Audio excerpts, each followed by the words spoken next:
희미한 잉크가 선명한 기억보다 낫다라는 것도 있어요.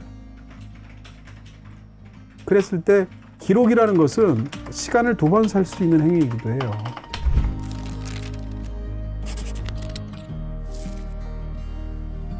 평론가님 안녕하세요. 네, 안녕하세요. 이 연말도 다 돼가고 있어가지고 요즘 블로그에 한 해를 정리한 사람들이 많아진 것 같아요. 그래요? 요즘 또 블로그 챌린지 하시는 분들도 많고 네. 그래가지고 지금 19년 차 블로거시잖아요. 아이고 허리야. 그리고 23만 명의 블로그 이웃을 23만 명이에요? 네, 정확히 23.7만 명이었는데 또 이 영상이 나갈 때는 또 올랐을 수도 있겠네요. 네. 그래서 파워 블로거인 네. 평론가님한테 이 블로그 생활에 대해서 좀 대화를 나눠보면 좋을 것 같아가지고 네. 오늘 콘텐츠를 준비했습니다. 네, 저는 사실 이 기획을 제가 한 게 아니고 이제 저희 팀에서 현호준 매니저를 포함해서 팀에서 제안해 주신 건데 요즘 블로그를 사람들이 또 새롭게 많이 한단 말이야? 많이 하고 있어요. 이게 저는 좀 그거 자체를 몰랐어요. 이게 몇 년쯤 됐는데 네. 요즘 그 새로 블로거 하시는 분들이 10대에서 30대 분들이 그렇게 많더라고요. 네. 예. 좋은 현상인 것 같아요. 그래서 지금 뭐 블로그 챌린지도 다들 열심히 하고 계시고 네. 그래서 이 블로그에 대해서 얘기를 하려고 하는데 최근에 또 평론가님이 이 콘텐츠가 하나 있는데 네. 이 천사 어, 이 이미지가 지금 굉장히 화제가 되고 있어요. 다리가 길어서? 제가 제가 좀 길어요. 네. 거의 한 10등쯤 네. 되시는데요. 제가 좀 길어 이렇게. 네. 앉아있으면 사람들이 잘 모르는데 네. 제가 한 193쯤 되죠. 이거를 민서 감독님이 찍어주셨잖아요. 네. 네. 아, 맞아. 왜 그랬어요? 엄청 놀림받잖아요. 네. 근데 원래 이렇게 보이시니까 네. 제 눈에도 이렇게 보입니다. 당신도 날 놀리는구나.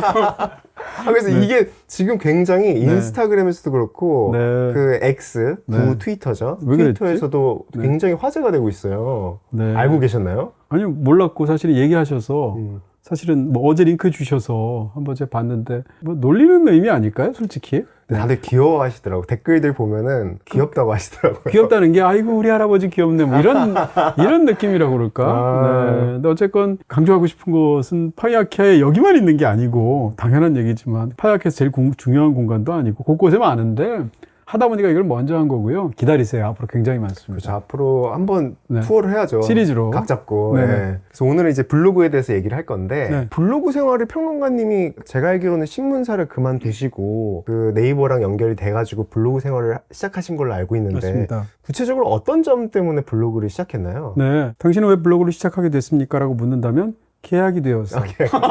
근데 계약에서 뭔가 뭐 좋은 이게 좀 멋있게 이런- 말해야 되는데 사실 속일 수가 없네. 전혀 예상 못한 답변이었어요. 그게 네. 2007년도였고요. 제가 신문사를 이제 2006년 말에 나오게 됐고, 나온 다음에 이제 한 몇 개월간 쉬었죠. 그러다가 이제 네이버 측과 감사하게도 연결이 돼서 이제 1인 미디어로 제가 이동진의 영화 풍경이라는 사이트가 있었어요. 지금 별도의 없어졌는데. 사이트죠.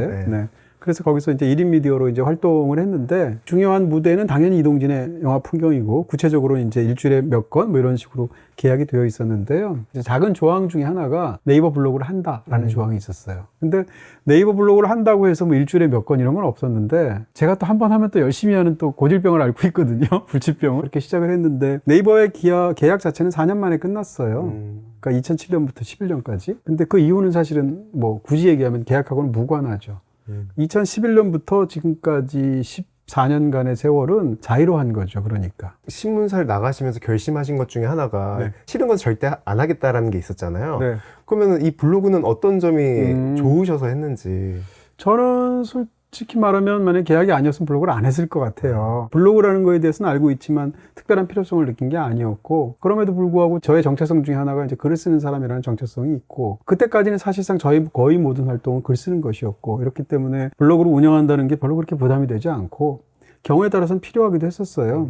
더군다나 이 직전에 이제 약간 좀 팬카페 비슷한 게 온라인에 있었는데 그 생활을 한 이제 몇 년, 한 5, 6년 정도 그 팬카페 운영을 하고 거기에 오시는 분들이 굉장히 관계들이 좋았거든요. 지금까지 만나고 계세요. 근데 그런 상황에서 그 연장선상에서 블로그를 하면 그렇게 어려운 일이 아닐 것이라고 생각했고 또 어떻게 보면 그 바로 직전에 한 퇴직 과정에서 한 4, 5개월 정도가 굉장히 우울하고도 제가 힘든 과정이었고 글을 쓰는 사람으로서 평생 글을 그렇게 3달, 4달씩 글을 안 쓴 적이 없어요. 근데 그때 아마 서너 달 만에 처음으로 글 쓴 거였거든요. 그런 의미에서 나 아직 살아있어요 라는 어떤 약간 제 딴에는 굉장히 중요한 순간이기도 했습니다. 블로그를 시작한다는 게. 안 그래도 이게 지금 그때 이게 그 당시에 그거예요? 쓰셨던 첫 번째 글이었어요. 네. 첫 인사라는 제목으로 올렸었는데 두 달 만이네. 네. 맞아요. 그 당시에 심정 말씀해 주실 수 있을까요? 그러니까 예, 여기 아마 그 마음이 그대로 있을 맞아요. 것 같은데. 좀 어두운 마음도 있고 네. 또 밝은 마음도 있어요. 첫 인사라는 제목으로 지으면서 네. 예, 이걸 제가 했을 때 제 마음은 말씀드린 것처럼 그러니까 자포자기의 심정 같은 걸로 직장을 나왔고요. 제 뜻이었음에도 불구하고 제가 인생의 패배자처럼 느껴졌었고 그런 상황에서 어디에도 닻을 내리지 못한 채 이렇게 표류하는 배 같은 굉장히 작은 통통배 같은 그런 느낌이 있었단 말이에요. 그런 상황에서 소위 이제 그 지점까지 아주 많지 않았겠지만 저를 좋아하시고 또 지지해 주시는 사람들이 당연히 있었을 텐데 그분들한테 뭔가 이렇게 아직 살아있다고 말을 하고 싶기도 하고 어찌됐건 이날 이후로는 이제 또 다른 이제 저만의 매체를 가지고 제가 어떻게 보면 미디어를 스스로 갖게 된 거잖아요. 그런 측면에서 하는 데 대한 어떤 두려움도 살짝 있었고 설레임도 있었고 이런 상황 속에서 조심스럽게 세상에 대해서 말을 다시 거는 느낌 그런 감정이 있었습니다. 그래서 보면 굉장히 아마 조심스러운 부분이 있을 것 같아요. 그래서 눈웃음이 문단마다 보여가지고 그 밝음이 조금씩 보이는 것 같아요. 첫 문단은 저도 좀 걱정했는데 뒤에서부터 좀 밝아지면서 최대한 늙지 않은 티를 내면서 최대한 귀여운 척, 귀척 쩔죠. 아, 귀여우시죠. 귀여우시죠. 아, 그래서 이제 제가 한 건데 저도 이번에 사실은 제 지난 글들을 보지를 않아요. 아, 안 보시는군요. 네, 근데 어제 이제 간단하게 이렇게 저렇게 하고 싶다라는 걸 저한테 알려주셔서 제가 살짝 이렇게 좀 봤거든요. 그랬더니 옛날하고 지금하고 다른 점들이 좀 있더라고요. 어떤 점들이? 대표적으로 지금 말씀하신 것처럼 옛날에 이모티콘을 지나치게 많이 썼어요. 근데 이모티콘은 사실은 자기의 감정을 글로는 온전하게 전할 수 없기 때문에 일종의 약간 방어벽처럼 쓰는 거거든요. 혹시 이 말을 상대방이 직언으로 혹은 굉장히 서슬퍼런 말로 들지 않을까? 라는 의미에서 뭐 이렇게 이게 눈웃음 표시를 하게 되면 저 굉장히 지금 쫄아 있어요. 뭐 이런 느낌이거든요. 옛날 거에 이런 걸 지나치게 많이 썼다는 생각이 들기도 하더라고요. 또 당시에 또 이런 글쓰기 형태가 그 당시에 또 주류이기도 했겠죠. 잘 모르지만. 이모지를 쓰는 네네네. 근데 요즘 좀 덜 쓰잖아요. 그 다음에 쓰더라도 이 눈웃음표 이런 거 갈매기 이런 걸 하지 않고 요즘 훨씬 더 스마일이라든지 이런 식의 이모지를 많이 쓰잖아요. 그런 또 차이도 있는 것 같습니다. 1인 미디어라는 게 지금은 이제 되게 그 명확해졌지만 그 당시에는 뭔지 좀 불명확했을 것 같아요. 그래가지고 물론 평론가님께서 뭔가 방향성을 잡고 아 이거 내가 블로그에서 앞으로 이런 식으로 될 것 같아 이렇게 잡으시는 분은 아니지만 그래도 시작하시면서 아 이게 어떤 활동이 될 것 같다 이런 방향성은 어렴풋이 있었을 것 같아요. 네, 있었지만 잘 몰랐습니다. 그러니까 이제 제가 제 인생을 보면서 스스로 이제 약간, 나 제대로 선구안이 있었어 하고 자랑하고 싶지만, 사실이 아니니까 그렇게 말할 수가 없고요. 나름 또 제 인생에서 굉장히 중요한 몇몇 순간들 해왔던 굉장히 중요한 프로젝트들이 있어요. 프로그램일 수도 있고, 예를 들면, 뭐, 이동진의 영화 풍경이라는 걸 통해서 1인 미디어라는 걸 했을 때 공식적으로 말하면 제가 네이버 제2호 1인 미디어예요. 그러니까 우리나라에 그 일을 제대로 계약을 맺고 했던 사람은 제 이전에 한 명밖에 없어요. 민웅기 선배라는 분인데 그분 이후로 제가 했었기 때문에 쉽게 얘기하면 전례가 거의 없는 일이라서 어떻게 해야 되는지 몰랐고요. 그 이후에 지금까지도 하고 있는 예를 들면 뭐 라이브 톡이라든지 언택톡 같은 행사들 사실은 15년 전만 하더라도 지금 같은 지비가 없었거든요. 옛날의 지비는 어떻게 보면 감독과 배우처럼 그 영화에 직접적으로 관계된 사람이 모더레이터라고 부르는 사회자가 나와서 같이 대화를 해서 뒷얘기를 풀어주는 정도가 옛날 지비였어요. 지금 국제적으로도 그런 의미로 쓰여요. 외국에서도 그 평론가가 지휘하는 경우는 없어요. 드문 것 같아요. 거의 없어요. 한국처럼 지금 제가 사실 많이 하고 있는 것처럼 영화 한 편이 끝나고 나면 제가 나가서 그 영화를 지금 막 본 사람한테 1시간씩 해설을 해주는 그런 것이 정례화되어 있는 더군다나 그것을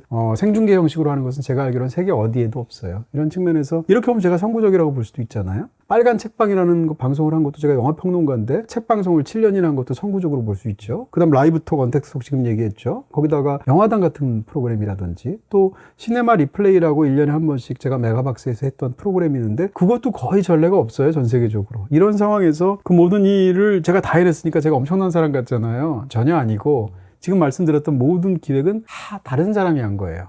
현호준 씨처럼 이런 굉장히 브라이트하면서 아주 스마트하면서 시대의 변화를 굉장히 잘 포착할 줄 아는 기획자들이 있었어요. 그런 기획자들이 와서 이러저러한데 말이죠. 빨간 책방 하시겠어요? 라고 했거든요. 근데 그럴 당시 저는 사실은 팟캐스트가 뭔지조차도 제대로 감이 없는 한두 번 들어본 게 전부인 상황에서 그 일을 했단 말이에요. 다만 저한테 약간의 장점이 있었다면 누군가 그렇게 굉장히 새로운 제안을 해왔을 때 무서워 혹은 나 모르겠어 이렇게 하지 않고 일단 해보려고 하는 그런 마음 정도는 있었고 그 다음에 일단 시작을 하면 제가 끈기는 있는 것 같거든요. 그 상황에서 그게 죽이 되든 밥이 되든 능력이 없으니까 그걸로 버텨야죠. 하죠. 그렇게 해서 오랜 세월 버티다 보면 형태도 갖춰지고 뭐 그러면서 깊이도 갖춰지고 사람들한테도 브랜드로 인식되고 이런단 말이에요. 그렇게 해서 결국 자리 잡게 만드는 그런 정도의 어떤 소 같은 근성은 있었던 것 같고요. 하지만 제가 굉장히 시대의 흐름을 민감하게 포착하는 아주 시류에 빠른 정확한 이런 사람은 아니죠. 우연을 받아들이는 태도가 있었고 네. 끈기 있게 밀어붙이는 그런 세상에는 게 있었군요. 반드시 그런 걸 잘 보는 똑똑한 사람들이 있거든요. 그쪽으로는 저보다 그 사람들이 훨씬 더 똑똑한 거예요. 그러면 그 사람들 귀에 한번 귀 기울여 보고 믿고 한번 저를 맡겨보는 거죠. 이 블로그를 지금 아까도 말씀드렸지만 19년 차 되게 오랫동안 그 운영해 오셨잖아요. 이렇게 오랫동안 이게 습관처럼 운영해온 그런 비법 같은 게 있을까요? 그 비법은 한마디로 얘기할 수 있습니다. 어제도 했으니까. 아... 네, 어제 했으니까 오늘도 하는 거고요. 오늘 했으니까 내일도 오늘 한다. 했으니까 내일도 하는 거예요. 어떻게 보면 나쁜 말로 하면 관성이겠지만 제가 예전에 습관에 관한 말을 했을 때도 사실은 삶에서 좋은 습관을 갖고 있으면 굉장히 강력한 무기가 되기도 하고 또 행복감을 느낄 수 있는 지름길이 되기도 하고 마르지 않는 샘물이 될 수도 있거든요. 그런 측면에서 저는 일을 습관적으로 하는 경우가 뭐 많은 사람들이 다 그렇겠지만 저 역시 그렇고요. 그랬을 때 가급적이면 그 습관을 조금 더 좋은 습관으로 해보려고 하는 그런 생각은 있었고요. 블로그의 경우는 저는 사실은 일간지에서 근무를 한 사람이라서 매일매일 글 쓴다는 게 별로 부담이 안 되는 사람. 원래 있던 습관 원래 중에 매일 쓰던 하나였네요. 사람이에요. 네, 그런 상황에서 제가 이번에 어제 주셔서 한번 제가 확인을 해봤는데 이 블로그를 첫날 개설을 하고 여태까지 19년을 했잖아요. 날짜로 치면 6,800일 정도 됐더라고요. 와. 근데 6,800일 중에서 제가 이 블로그에 업로드한 날짜가 4,100일이에요. 그 얘기인즉슨 대략 3일에 이틀 글을 올렸다는 거 아니에요. 진짜 3일에 이틀 그걸 19년을 했다는 거 아니에요. 와. 네, 그러니까 물론 이 글들이 무슨 퀄리티가 엄청 높고 힘들고 뭐 자기 어떤 피땀 흘려 쓴 글들은 아니고 공지글도 많고 그렇죠. 더군다나 최근에는 사실은 블로그를 대하는 제 태도가 약간 달라지기도 해서 최근에는 훨씬 더 공적으로 쓰고 있어요. 그래서 좀 달라지긴 했는데. 뭘 안내해주고. 그렇습니다. 뭐 예를 들면 제가 어떤 행사를 한다든지 아니면 제가 최근에 본 영화에 대해서 별점과 한 줄 평을 이렇게 썼다든지 이런 것들이죠. 좀 달라지긴 했는데 어찌됐건 19년 긴 역사를 본다면 3일 중에 이틀을 글을 올렸을 정도로 이 정도쯤 되면 습관이라고 말할 수 있잖아요. 그러니까 딴 건 몰라도 제가 한번 해야 되면 미혹스럽게 죽이 되든 밥이 되든 계속 하는 그런 부분은 있는 것 같아요. 이게 그 3일에 이틀 꼴이라고 하니까 정말 어마어마하게 느껴지는데 네. 그래도 그 하루는 뭔가 쓰기 싫은 날이 있었을 것 같아요. 네. 네. 그런 날 안 씁니다. 그래서 안 쓸 거냐고. 네, 제가 원래 약간 강박 같은 게 있어요. 아주 어려서부터 지금도 약간 괴로운 부분이 있는데 강박을 가지지 않으려고 좀 노력하는 부분이 있고요. 예를 들어서 책에 대해서도 제가 어디 가서 이렇게 강연하게 되면 독서에 대해서 가장 먼저 항상 강조해서 하는 말 중에 하나가 완독에 대한 강박을 버려야 책 읽을 수 있다라는 얘기를 제가 하거든요. 마찬가지로 내가 만약에 블로그를 개설하고 오늘 같은 이야기를 딱 들으면 무슨 뭐 위인전 같잖아요. 근데 사실 전혀 완전히 거리가 먼 사람임에도 불구하고 그러니까 오늘 같은 방송 듣고 나서 나도 블로그를 앞으로 19년 동안 최소한 3일 중에 이틀은 써야겠다라고 결심하는 벌써 어깨가 무겁네요. 그런 사람이 있다고 쳐보세요. 고등학생쯤. 그럼 제가 볼 때 한 2달쯤 되면 블로그에 들어오기도 싫어져요. 왜냐하면 자기가 그렇게 못하고 있을 테니까. 그러니까 어떤 일을 만약에 반복적으로 오래 하고 싶은 게 자기 어떤 그런 의지라면 느슨하게 시작할 필요 있어요. 한 줄만 쓰지 뭐. 그렇죠. 일단 뭐 정 안 되면 한 줄 쓴다든가 안 되면 이번 주 건너뛴다든가 이렇게 돼야 되지. 처음부터 3일 중에 이틀을 쓸 거야 라고 결심하는 순간 19년은커녕 19일도 쓸 수가 없을 것이다 라고 생각이 들고요. 그런 면에서 오늘 너무 기분이 안 좋다라고 하면 글 안 썼고요. 예전에는 블로그에 거의 빠짐없이 거의 매일에 가깝게 글을 쓰던 시절조차 예를 들어서 특정한 시기에 제가 유달리 슬럼프일 수도 있잖아요. 혹은 몸이 안 좋을 수도 있잖아요. 이러면 그때도 한 두 달씩 쉬기도 했어요. 2달 동안 글을 하나도 안 올리기도 했어요. 왜냐하면 그 2달 사이에 사실은 내가 이렇게 요즘 힘듭니다. 내가 요즘 이렇게 아픕니다 라고 글을 올리면 제일 좋겠지만 세상에 솔직히 말하면 저의 고통에 대해서 그렇게까지 관심이 없고요. 그런 상황에서 나의 아픔이나 힘듦을 고지고대로 말하는 것도 세상에 민폐 끼치는 거라고 저는 생각하거든요. 그래서 그건 우회적으로만 언급하고 제가 할 수 있을 만한 최대한의 어떤 그 저를 위한 행동이 있다면 나자빠지는 거죠. 그래서 한 2달간 3달간 글을 안 쓴 적도 몇 번 있어요.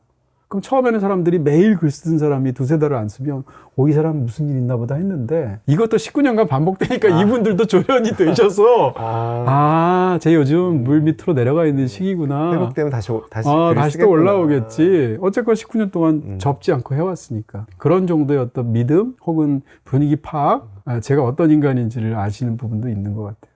같이 그렇게 따라와 주시는 게 재밌네요. 네. 그래서 뭐 사실은 초창기에 댓글을 다신 분 중에 19년 동안 매일 끊임없이 댓글 다는 사람은 없겠죠. 그럼에도 불구하고 그분 중에 어떤 분들은 가끔 몇 개월에 한 번이라도 다시 나한테 굉장히 사려 깊은 댓글을 달아주시면 아, 이분이 아직도 봐주시는구나. 함께 나이 들어가는 부분들이 있거든요. 그럴 때가 사실 블로그를 하면서 가장 뭉클한 순간들이죠. 너무 감사한 일이네요. 네. 하얗게 해서도 요즘 다시 또 댓글 다시는 분들 그러니까요. 종종 보이더라고요. 경우에 따라서는 그분들이 남자인지 여자인지도 모르고 몇 달 동안 못 보기도 하고 근데 어떤 부분들은 아니 이걸 알아주는 사람이 있단 말이야. 진짜 연결돼 있는 것 같아요. 그런 뭔가 댓글이 연결된 그 느낌을 받아요. 네, 그래서 제가 지난번에도 얘기했지만 온라인에서의 소통이 굉장히 부박하고 제한적인 소통이다라고 믿는 세상의 견해가 있는데 저는 동의하지 않는다. 온라인만의 또 다른 어떤 강점이 있는 진실한 소통이 있고요. 또 오프라인은 또 오프라인만의 그런 부분이 있다라고 저는 믿는 거죠. 그 요즘 이제 블로그 말고도 다양한 SNS 매체들이 나왔잖아요. 네. 뭐 인스타그램들도 있고 네. 트위터도 있었고 네. 스레드도 있고. 근데 왜 꼭 블로그여야 할까요?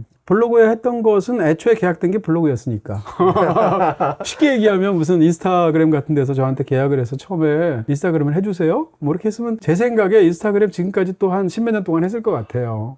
다시 말하면 제가 블로그를 선택한 건 아니고 블로그가 저를 선택한 거죠. 근데 아까도 말씀드린 것처럼 저는 일단 하면 그거를 좀 웬만하면 계속 이어가는 그런 정도의 최소한의 성실성은 있는 사람이고 그런 측면에서 본다면 이제 블로그가 저한테 최적화되게 이제 활동하게 됐던 이유인 것이고요. 이 상황에서 어떤 사람들이 이제 저보고 이제 인스타 뭐 아이디를 알려달라거나 뭐 X 옛날 트위터에 관해서 얘기하거나 이렇게 말을 하게 되는데 트위터는 해본 적이 없고요. 인스타그램은 약간 그 검색용으로 살짝 한 번도 글은 안 쓰고 계정은 갖고 있었는데 요즘 인스타그램을 검색하는 게 너무 어렵더라고요. 그렇게 된 게 몇 년 돼서 지금 몇 년째 인스타그램은 아예 들어가지도 않고 있고요. 그 다음에 이제 이게 막 시류를 타서 어떤 때는 어떤 것들이 막 인기를 끌잖아요. 예를 들어서 한때 클럽하우스라는 게 있었거든요. 맞아, 그때 또 평론가님을 기다리신 분들이 예, 많았죠. 그 많은 분들이 왜 클럽하우스 안 하냐고 주변에서 너무 많이 얘기하시는 거예요. 그래서 잠깐 클럽하우스를 할까를 생각을 진짜 영천호차 한 적이 있는데 지나고 나니까 안 하길 너무 잘했잖아요. 거의 1년 안에 사그라들었죠. 클럽하우스 예. 10편, 1년이 아니고 제 느낌으로 한 3개월 사이에 완전히 분위기 바뀌었었거든요. 그러니까 만약에 클럽하우스를 제가 했다고 쳐보세요. 그럼 지금 방치하거나 뭐 계정이 뭐 다른 데서 어떻게 막 이상하게 해킹을 하거나 이런 상황이 됐을 텐데 마찬가지로 저는 하면 어느 정도는 해야 되는 사람이기 때문에 인스타그램이나 X나 이런 거 하지 않고 그냥 어쨌건 블로그라도 19년 동안 꾸준히 하니까 뭐래도 하는 것 같잖아요. 이렇게 된 게 제가 선택 잘한 거 아닌가 싶기도 하고요. 또 한 가지는 이제 무슨 뭐 DM이니 뭐니 해서 사실은 굉장히 개인적으로 이렇게 뭘 메시지를 보내거나 연결될 수 있는 인스타그램이 그렇게 될 수 있죠. 그렇게 많잖아요. 저는 카톡도 안 하잖아요. 그런 상황에서 제가 한 20대 중반부터 세상을 향해서 상대방은 나를 아는데 나는 상대방을 모르는 상태로 너무 많은 글과 말을 하면서 살아오는 직업을 가졌단 말이에요. 그래서 저는 항시로 연결된다는 거에 대해서 굉장한 피로감을 느끼고 있어요. 그런 측면에서 그게 인스타그램이든 아니면 다른 무엇이든 간에 그렇게 막 사람들이 막 나를 쉽게 접촉할 수 있는 카톡은 말할 것도 없죠. 이런 것들에 대해서 부담감을 느끼고 저는 연결되지 않을 자유도 필요하다고 생각하거든요. 혹은 권리 같은 것이. 그런 측면에서 블로그는 그런 면이 제일 적어요. 여기도 비밀 댓글이라는 게 있긴 하지만 상대적으로 제가 글을 달아야 뭐 거기 보통 단다던가 이런 여러 가지 측면이 있어서 또 인스타그램이나 이 X나 다른 어떤 소셜미디어에 비해서 이 블로그는 상대적으로 조금 더 호흡이 길거든요. 그리고 조금 더 글의 형식을 갖춰야 되거든요. 이런 측면에서 보면 그게 저한테 맞는 부분들도 있겠죠. 그러네요. 트위터는 또 몇백자 제한 이런 그렇습니다. 것도 있으니까 네. 별점 몇 개 못 올리고 끝나겠네요. 그렇습니다. 그러니까 본인이 사용하는 소셜미디어, 저는 소셜미디어 필요하다고 생각하고요. 제가 이렇게 영화평론가로서 이제 불특정 다수를 향해서 이렇게 일을 하는 직업이 아니고 그냥 보통의 만약에 그냥 SK 브로드밴드 같은 직장을 다니는 그런 직장인이었다면 저는 소셜미디어 안 했을 것 같아요. 하나도 안 했을 것 같아요. 그럼에도 불구하고 소셜미디어가 갖고 있는 굉장한 강점들과 좋은 점들이 있다고 생각하는데 자기가 소셜미디어의 어떤 부분에 치중하느냐에 따라서 그 사람의 생활이 달라지기도 해요. 내가 그걸 선택하기도 하지만 예를 들어서 잘 모르지만 내가 인스타그램을 안 써서 인스타그램을 집중적으로 하는 사람이라면 상대적으로 글보다 사진이 중요할 수도 있고요. 뭐 예를 들어서 X를 사용하는 사람이라면 상대적으로 짧은 글을 쓰려고 할 것이고요. 그 다음에 페이스북을 쓰면 조금 더 긴 글을 쓰려고 하겠죠. 이런 식으로 이것을 오랜 세월 반복하다 보면 본인 스스로 거기에 따라서 스스로가 생각이나 활동이 재조직된단 말이에요. 그러네요. SNS의 어떤 구조가 그 내용을 좀 지배할 수도 있겠네요. 그렇습니다. 어디 가서 무슨 좋은 일 있으면 가만히 있어 사진 찍어서 올려야지 이런 생각 들잖아요. 근데 소셜미디어를 안 한다고 하면 생각해 보세요. 사진 찍어서 뭐 하겠어요. 냉면 사진 이거 뭐하러 찍겠어요. 그래서 사진 되게 잘 찍으시고 많이 찍으시는데. 아니 저는 인스타그램 좋아요. 했으면 참 좋았을 텐데. 아까 말씀드리잖아요. 처음에 인스타그램에서 계약됐으면 아마 잘했을 거예요, 지금쯤. 인스타그램 듣고 계신가요? 이미 물 건너갔어요. 저 필요도 없으시겠지만. 그런 측면에서 어찌됐건 본인이 사용하고 있는 매체가 본인의 삶을 규정하게 돼요, 부분적으로는. 그건 좀 생각할 필요가 있죠. 비다이렉트 샵에서는 모두 다 가능. 비다샵 가능. 또 블로그를 쓸 때 또 어떤 마음가짐이신지도 궁금한데, 그러니까 누군가를 향해 쓴다는 그런 마음가짐이 강한지, 아니면 네. 뭔가 혼잣말을 쓰는 느낌이 강한지도 궁금해요. 굳이 말하면 전자. 라고 할 수 있고요. 블로그에 관해서만 말을 한다면 일종의 약간 공적인 일기장처럼 써요. 근데 핵심은 일기장에 있지 않고 공적인 데 있어요. 근데 일기장은 보통 사적인데. 그러니까요. 그러니까 여기 쓰는 글들이 이제 물론 실용적인 글들이 있죠. 예를 들어서 이번 뭐 일요일 날 내가 어떤 행사를 한다라는 것을 알린다거나 뭐 예매가 언제부터 시작된다거나 이런 것들이죠. 이런 것들이 실용적인 글들일 텐데 그거 외에도 굉장히 친밀하면서도 이런 어떤 뭐 꽁트 같은 글일 수도 있고 내가 힘든 것에 대한 어떤 고통을 호소하는 글을 쓸 수도 있잖아요. 근데 그런 거를 쓸 때조차도 이게 사적으로 올리는 게 아니고 물론 사인이 사용하는 것이지만 상대적으로 모르는 어떤 불특정 다수한테 공개되는 글이다라는 명확한 인식은 있죠. 그런 측면에서 최대한 솔직하려고 하고 실제로 솔직했다고 생각하지만 이런 블로그라는 안이 있다고 나의 모든 희로애락과 이 고통과 즐거움을 다 담아서 여기다 빠짐없이 올리겠다라는 생각은 전혀 하지 않습니다. 어떻게 보면 공적으로 내보여도 되는 저의 진실만을 얘기하는 거죠. 그것도 진실된 모습이지만 네네, 부분적으로만 그렇습니다. 보여준다. 그래서 아까도 말씀드린 것처럼 저한테 너무 중요한 순간이지만 그걸 내보이기 싫을 수 있잖아요. 혹은 내보여봤자 뭐하냐라는 저의 가치관이 있을 수도 있잖아요. 그러면 아예 안 쓰죠.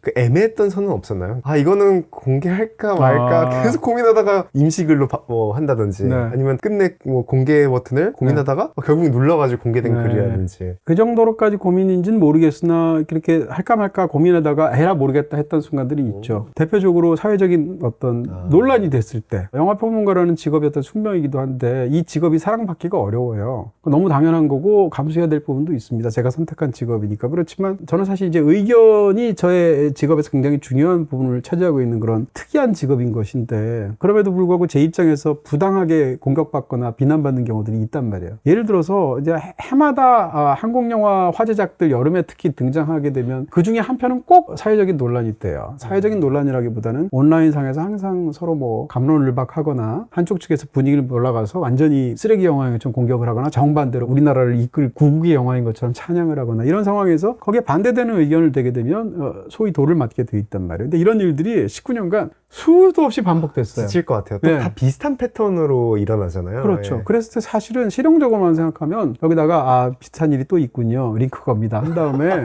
2007년도에 있었던 사건을 링크하면 돼요. 사실은 할 말도 비슷해요. 저는 그렇게 하는 게 소통이 너무나 중요한 직업을 가진 사람으로서 별로 그렇게 바람직한 태도가 아닌 것 같아요. 그러면 비슷한 일이 생겼더라도 그 상황에서 그 상황에 맞게 저의 진심과 저의 논리와 저의 감시관을 걸어서 역시 써서 반복해서 올린단 말이에요. 그럼 올리는 행동들을 할 때 어차피 욕을 하는 사람들은 들을 생각도 없는데 내가 왜 이렇게까지 힘을 써서 그 사람들은 조롱만 하면 그만되는데 나는 왜 이렇게까지 나의 피와 땀과 눈물까지 다 집어넣어서 이 절절하게 써야 되는가에 대한 환멸 같은 게 들죠. 그럼에도 불구하고 가급적이면 올리려고 하거든요. 그런 글이 아마 모르긴 몰라도 한 20건쯤 있을 것 같아요. 약간 좀 격한 부분도 드러날 것이고 또 내가 평상시에 말을 세게 하는 사람은 아니잖아요. 근데 그런 경우에는 저도 이제 단호하게 오해하지 않고 단호하게 말해야 되는 경우가 있단 말이에요. 예를 들면 무슨 변호인 때라든지 디워 때라든지 아니면 뭐 캐롤 때라든지 이럴 때 있었단 말이에요. 그럴 경우에는 저도 저 정체성이라든지 저의 어떤 진실에 관한 부분에서 물러설 수 없다고 생각하면 저도 모든 걸 걸고 하겠죠. 그런 부분이 있을 때 비장한 마음이 있었던 건 사실이에요. 다만 그 일을 반복적으로 해야 된다는 것에 대한 짙은 피로감이 있지만 이 직업을 가진 상황에서는 저는 그렇게 해야 된다라고 생각하는 쪽이죠. 그래서 고민을 많이 하다가 결국에는 공개 버튼을 누르셨군요. 그럴 경우에 그러니까 비공개의 글을 쓴 적은 없어요. 왜냐하면 비공개할 바에 이걸 왜 써? 이거 어차피 일기장도 아니고. 그래도 임시 저장.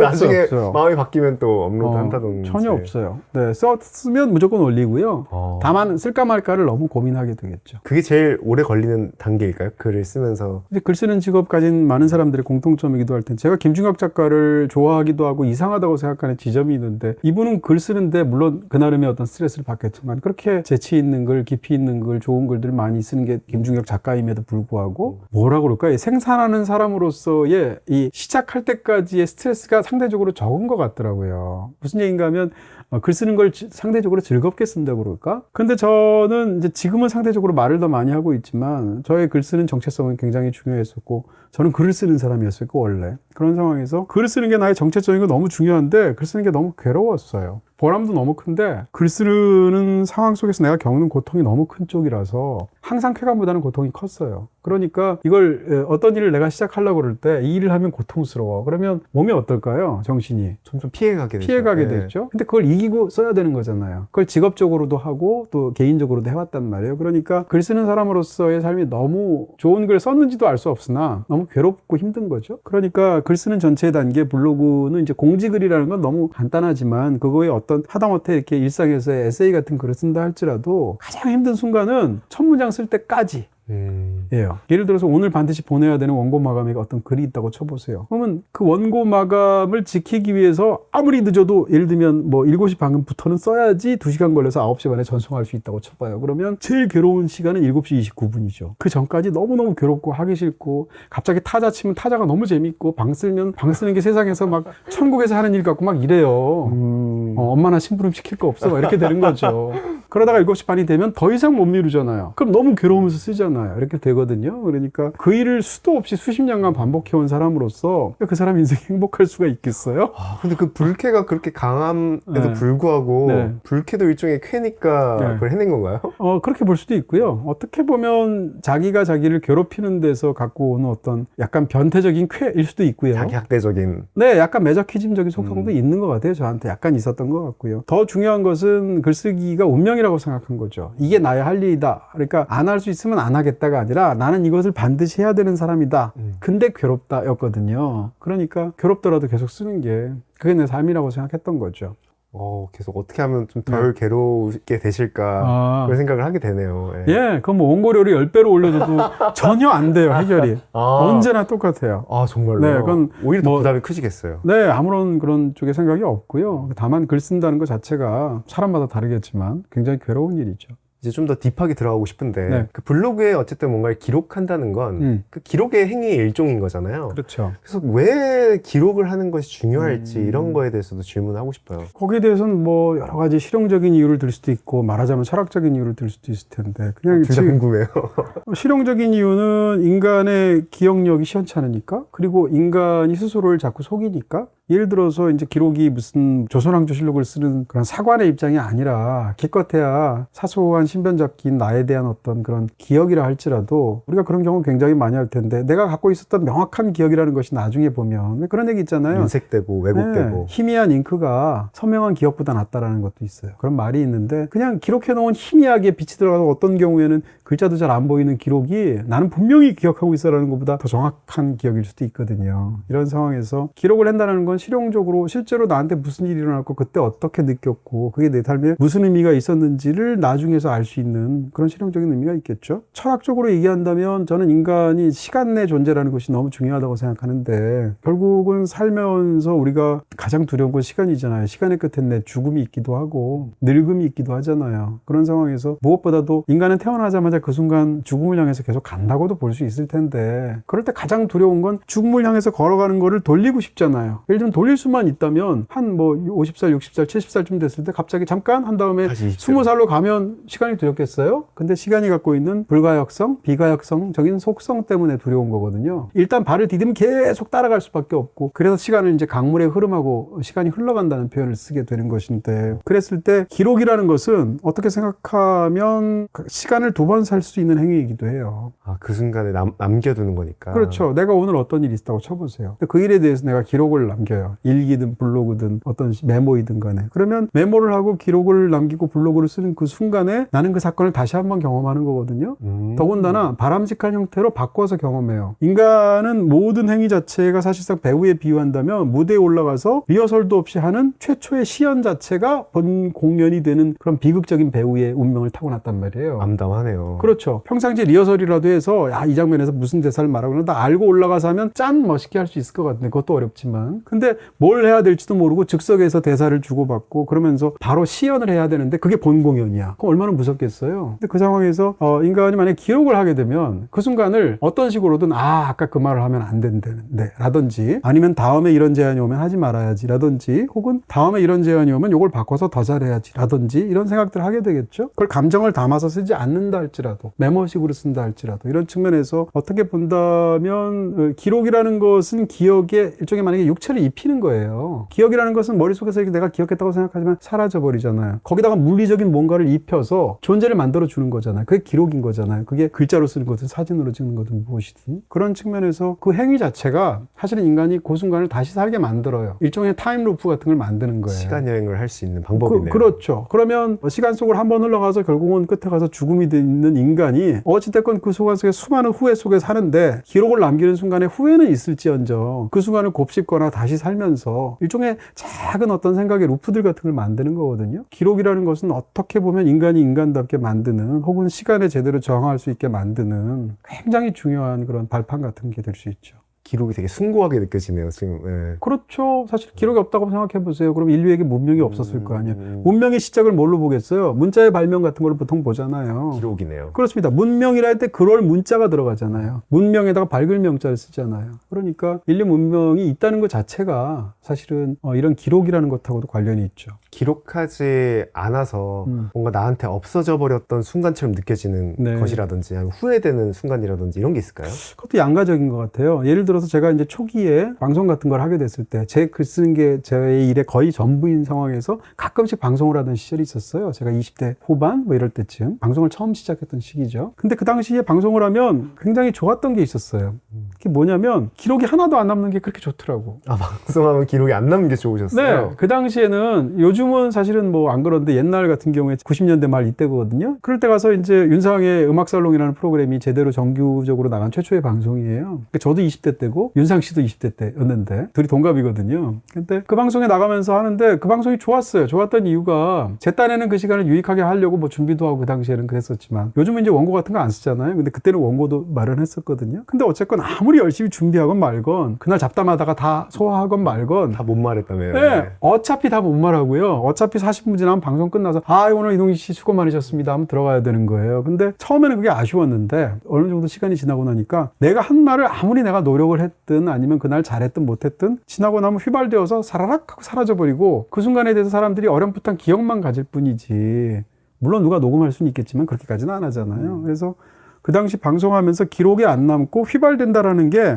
방송의 단점이 아니라 장점처럼 저는 느껴졌어요. 오, 완전 다른 관점이네요. 네, 그런 시절이 있었어요. 지금도 약간 그런 마음이 있는데 유튜브도요? 근데 요즘은 그렇게 생각하는 게 어려운 게 요즘은 어디서 들든 간에 다 쇼츠 올라가죠. 다 그렇죠. 블로그 올라가죠. 네. 사실은 어떤 말들은 제가 하고 나서 기억도 못하는 말도 있단 말이에요. 근데 그런 것조차도 많이 혼나올 수도 있고. 그럼요. 파이아케가 지금 했으면 지금 수백 개의 업로드한 그런 영상 내용들이 있을 거고 하나당 우린 또 길게 하잖아요. 그러면 수백 시간, 수천 시간이 올라가 있는데 그런 게 다 떠도는 게 끔찍하고 무섭게도 느껴져요. 다른 한편으로는. 그러면서 말을 하고 글을 쓴다는 직업을 가진 사람으로서 좀 더 등골이 서늘한 느낌? 이런 게 들긴 하죠. 그럼에도 불구하고 기록들이 갖고 있는 어떤 아까 말씀드린 것 같은 그거 자체가 나의 정체성과 관련이 되어 있다는 생각이 들기도 하고 저는 또 태어나기를 남기도록 태어난 사람인 것 같은 생각이 있고요. 무슨 얘기인가 하면 여기 심지어는 파이아키아도 지금 여기 불치병의 흔적이잖아요. 기록의 총하죠. 뭐 네. 어떻게 보면 수집도 일종의 사라질 수도 있는 어떤 거를 가져와서 나의 어떤 관으로 이렇게 채워 넣는 것도 수집인 거잖아요. 그러니까 약간 상통하는 측면이 있고 기록은 말할 것도 없고요. 그리고 평생 저는 말과 글을 썼는데 그나마 말은 휘발된다고 생각했는데 요즘 말도 다 기록이 되는 시대예요. 누군가는 기록하고 있잖아요. 이런 측면에서 이 기록 속의 한 중간을 살아가는 그런 직업을 갖고 있는데 짙은 피로감이 있죠. 그렇지만 거기에 대해서 갖고 있는 것을 바라봤을 때 어떤 뭐 엄정함? 뭐 이런 것에 대한 경외심 같은 게 있죠. 휘발되는 거에서 오는 위안에 대해서는 정말 새롭게 느껴지네요. 네. 우리가 무슨 디지털 장난이 이런 얘기도 하잖아요. 솔직히 저는 이제 되도 않게 떠들기도 하고 내가 말한 다음에도 이건 좀 괜찮다라고 말하는 경우도 있고 글도 마찬가지고요. 대부분의 경우는 불만족이 훨씬 더 많아요. 스스로의 한 거에 대해서. 내가 얼마나 퀄리티가 높지 않은지 제가 제일 잘 알거든요. 근데 저도 가끔은 괜찮을 때가 있거든요. 홈런 칠 때. 가끔은 있어요. 내 마음속에서 내가 오탄이잖아. 그렇죠? 남들이 볼 때는 무슨 아니, 저희 사회 야구팀에 뭐 이런 예. 거겠지만 근데 그런 어떤 나쁜 순간이든 좋지 않은 순간이든 좋은 순간이든 결국 기록에 남게 되는데 그런 걸 생각하면 좀 숙연해져요. 그럼 좀 더 가벼운 얘기로 돌아와서 네. 그 기록하실 때 뭔가 나만의 작은 의식 같은 게 있을까요? 뭔가 뭔가 기록하기 전에 뭐 어디 앉아서 기록을 한다든지 어떤 마음가짐을 한다든지. 특별히 있지는 않고요. 좀 약간 그것도 강박하고 관련이 있는데 손을 좀 자주 씻는 것 같아요. 오, 기록 전에요? 네, 항상 그렇지는 않은데요. 예를 들면 무슨 실제로 손이 더러워서가 아니라 이 손을 씻는 것 자체를 하나의 약간의 의식이라고 그럴까? 정화의식. 뭐 정확까진 몰라도 자 지금부터 나는 글을 쓰는 사람인 거야 뭐 이런 느낌? 그렇게 해서 손을 씻는 경우가 자주 있고요. 일반적인 사람보다 손을 훨씬 자주 씻는 것 같아요. 그게 무슨 약간 무슨 서장훈 씨처럼 깨끗한 쪽으로 뭐 엄청난 결벽 이런 게 아니라. 그런 건 아니고요. 손 씻는 행위 자체가 중요하다기보단 특정한 행위를 하도록 내가 마음 먹었다는 게 더 중요하죠. 그 행위에 대해서. 일종의 루틴 같은 거죠. 나달 보면 막 정신 없잖아요. 코 만지고 막 엉덩이 빼고 막 이런 거 다 하잖아요. 바로 이 뒤에 있는 공간이 네, 그 맞아요. 작업 공간이잖아요. 그렇습니다. 얘가 3층인데 주로 제가 여기에서 일들을 하고요. 전기세가 3층이 제일 많이 나와요. 아, 여기가 늘 켜져 있으니까. 예, 그렇게 해서 상대적으로 여기서 가장 많이 오래 있고요. 3층은 그렇기 때문에 좀 더 느슨한 공간처럼, 왜냐하면 제가 오래 있기도 하고 여기에 안정감 같은 게 중요하니까. 그래서 3층의 책들도 지금 여기서는 다 예술에 관련된 책, 미술, 음악 혹은 저쪽에 꽂혀 있는 전기류 이런 것들이 꽂혀 있고요. 그 제 CD가 한 12,000장쯤 된다고 그랬잖아요. 지금도 저는 CD로 음악을 들으니까. 근데 오디오라든지 CD 12,000장이 전부 3층에 있어요. 이런 식으로 여기는 약간 제 취향에 가장 가까운 공간으로 꾸몄고, 여기 약간 홀을 그려져 있는 이 부분은 주로 팬들이 저한테 선물했던 여러 가지 것들이 있는데, 저한테는 귀하지만 일일이 보면은 굉장히 민망한 그래서 성룡한테 얼굴이 다 감추고 싶은. 여기를 쳐다보고 있어요. 예, 이쯤 되면 무슨 뭐 자뻑에 미친 사람 같잖아요. 근데 여기 한번 카메라 아니요, 절대 안 돼요. 예, 절대 안 되는데 이걸 이렇게 권성환 감독님. 이렇게 두는 이유는 네. 다른 게 아니라, 아니 내가 뭐라고 이렇게까지 해주나 이분들이. 너무 고마운 마음에 잘 모셔두는 거죠. 그 표정도 너무 좋아요. 너무 보기 좋아요, 표정이. 감사합니다. 근데 소문은 내지 말아주세요. 네. BTV 에이닷 어워즈 인기 영화상 투표 이벤트. 올해의 영화 후보 중 한 편을 골라 리모컨 음성 검색 버튼을 누르고 올해의 영화와 영화 제목을 말해주세요. 투표만 해도 다양한 혜택이 가득. 지금 바로 투표하세요. 이제 블로그를 하나씩 이제 살펴보면 좋을 것 같은데. 네. 아, 근데 진짜 이거 진짜 인생 사진이야. 이거 언제 찍은 거야? 이렇게 생겼다고 믿고 싶다 진짜. 푸른밤 이동진 때. 그때 네, 찍은 맞아요. 사진에. 푸른밤 DJ가 돼서 네. 그 MBC에서 약간 그런 LP 저런 데를 마련해서 저를 찍었던 것 같은데요. 저희가 한번 언젠가 업데이트 해드리는 걸로. 아니요, 그냥 계속 이렇게 됐으면 좋겠어요. 이건 카테고리를 제가 이 정도를 만들었는데, 셀룰로이드 드림이 이제 당연히 영화에 대한 꿈? 이것을 영화는 원래 지금 그렇지 않지만 원래 셀룰로이드라는 재질을 갖고 있었으니까, 그러면서 영화에 관한 어떤 글들, 기본 글들은 다 여기다 올린다 해서 지금도 뭐 별점에 관한 글이나 아주 짤막하게 영화에 총평하거나 하면 여기다 올리고요. 그 다음에 이제 개인적인 글, 상대적으로 좀 더 에세이에 가까운 글을 올릴 때 써야겠다라고 처음부터 생각해서 Life is Cool과 Life isn't Cool로 두 개의 카테고리를 나눴어요. 그래서 둘의 차이는. 네. 네, 그래서 그 즉석에서 그냥 글을 쓰고 쓴 다음에 오늘 이 글이 인생이 쿨할 리가 있겠어? 이런 기분이 들면 Life isn't Cool이고요. 너무 좋다. 네. 그 다음에 쓰고 나서 그래도 인생 쿨한 거지 뭐 이런 게 Life 있으니까 is 그럼 Life is Cool이에요. 그래서 했는데 제가 수가 저도 그 생각을 했어. 개수를 보니까 Life isn't Cool이 Life is Cool보다 더 많아요. 그 생각보다 많았어요. 라이프 이즈 쿨이. 왜냐하면 네. 제가 기필코 오늘은 라이프 이즈 쿨이야 이렇게 생각한 날이 많았거든요. 왜냐하면 이게 한 30개인데 이게 한 400개라고 쳐보세요. 그러면 저는 살아있으면 안 되잖아요. 그러니까 살아야 한다라는 어떤 느낌으로, 또 기왕이면 세상에 이런 근심을 더하면 안 된다 이런 생각으로 했던 건데, 다행이네요. 어찌됐건 라이프 이즈 쿨이 더 많아요. 그렇게 됐고요. 사진 하나 문장셋은 초기가 아니라 나중에 만든 거였는데, 그냥 긴 글 쓰고 싶지 않고 어떻게 보면 약간 인스타그램처럼 사진이 중요하게 짧게 코멘트하는 그런 순간에 형식을 주면 형식에 맞추도록 돼 있거든요. 원래 형식이 이렇게 있어서 사진 하나 문장 셋이면 어떤 경우에는 아니 왜 사진 꼭 하나여야 돼? 너무 사진이 좀 두 장 올릴 수도 있잖아. 사진 3개 문장 하나일 수도 있고. 그렇죠. 그다음에 사진 하나 문장 넷일 수도 있거든요. 문장 3개 썼더니 안 끝났어 글이. 그럼 한 줄 더 써도 되잖아. 근데 그러면 안 된다는 게 형식주의의 엄정함이면서 재미이기도 하거든요. 형식에서 오는 가능성이 새로운 가능성도 있고. 그렇습니다. 그게 소네트든. 소네트 하면 14줄이란 말이에요. 셰익스피어가 소네트 멋진 거 쓰다가 14줄까지 썼는데 와 너무 글빨이 올라서 한 줄 더 쓰면 걸작이 될 것 같아. 그래도 15줄 쓰면 안 되는 게 소네트의 핵심이야. 하이쿠라면 17자. 그 다음 시조라면 초장, 중장, 종장 이런 식으로. 그런 식으로 일부러 엄정한 뭐 그래봤자 뭐 근데 잡기지만. 어감이 좋아요. 사진 네. 문장 하나보다 사진 하나 문장 셋이 어감이 딱 좋더라고요. 네, 이걸 또 이렇게 어떻게 도출시킬까 뭐 이런 식의 발음이 어떻게 될 건가 이런 것들도 특히 이제 이런 소제목을 달 때는 나름 중요하다고 생각하죠. 그렇게 해서 사용하게 됐고요. 사진이 중요할 때 보통 쓰고요. 음악과 책이 있는 하루는 제가 영화 평론가니까 그럼에도 불구하고 영화를 제외하고 얘기한다. 영화를 저 취미라고 보기는 어렵잖아요. 취미이기도 하지만 직업의 핵심이니까. 영화를 제외하고 얘기하면 가장 큰 취미가 결국 음악하고 책인데 저는 그 취미에 관해서 말할 때 세상에 대해서 음악에 대해서 말하거나 책에 대해서 말하면 이걸 쓰고요. Now and then은 하다 보니까 저도 나이가 들면서 점점점 옛날 생각을 많이 하는 거예요. 아, 이게 두 글자로 줄이면 해째예요, 해째. 옛날엔 내가 이런 걸 했다라고 해서 옛날 거를 해째. 해세인 줄 알았어요? 헤르만 헤세가 아니고, 네. 에르만 해째라고. 그 해째거든요. 뭐뭐 해째. 네. 했을 때 그 나우엔드를 옛날 거를 리바이벌 할 때, 재활용할 때, 그때 쓰고요. 세계로 가는 기차는 제가 43개국을 다녔다고 그랬잖아요. 그러니까 또 사진 찍는 취미가 있잖아요. 그러다 보니까 기록이 굉장히 많아요. 그래서 원래는 그동안 찍었던 그 수많은 사진들을 다 사진전을 하거나 한 건 아니니까 여기다 자주 올리려고 했는데 상대적으로 덜 올리게 됐지만 어찌됐건 여행과 관련된 거 혹은 타지랑 관련된 걸 했고요. 최근에는 이제 국내 여행들을 많이 다니니까 가장 최근에는 지난주에 장흥에서라는 거를 올렸거든요. 그리고 세계로 가는 기차라는 것 자체가 들국화 노래 제목이에요. 그렇죠. 그 채널명도 그 들국화에. 그쵸. 언제나 영화처럼. 언제나처럼. 정확히 얘기하면 언제나 영화처럼은 이제 전인권 씨 노래 제목이죠. 네, 어쨌건 그런 데서 따온 건데요. 인터뷰 이동진은 저는 인터뷰어로 평생을 살았는데 제가 인터뷰를 이제 직장을 그만두고 이걸 한 다음부터는 인터뷰를 상대적으로 대상이 되는 경우가 많아졌어요. 사실은 요즘은 거의 안 하고 있는데요, 제가.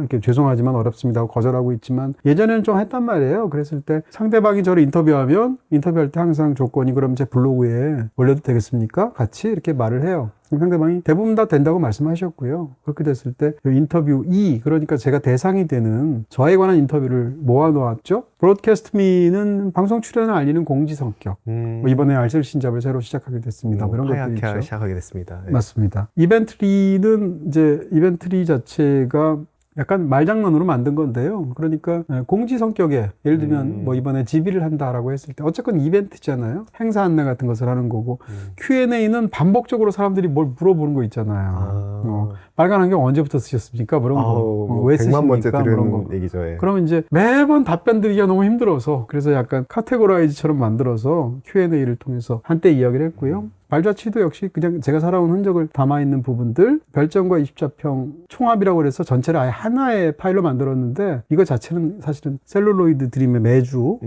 업로드해서 올리고 있죠. 그렇습니다. 그 또 궁금했던 것 중에 네. 하나가 이 셀룰로이드 드림, 이 영화 관련해서 별점을 올리실 때 이 제목은 어떻게 뽑아내시는 건지, 그냥 이 사진은 어떻게 고르는 건지. 재밌다. 이런 질문 처음 받았네요. 또 언제, 왜 주말 밤에 올리게 됐는지 이 세 개가 궁금해요. 제목, 사진, 업로드 시점. 네. 이런 질문 하는 사람들도 변태 같다는 생각이 드는데 이거 처음 받아보는 질문이야. 너무 좋아요. 일단 제목 PD님이 질문한 걸로. 네. 여기 변태 많아요 지금.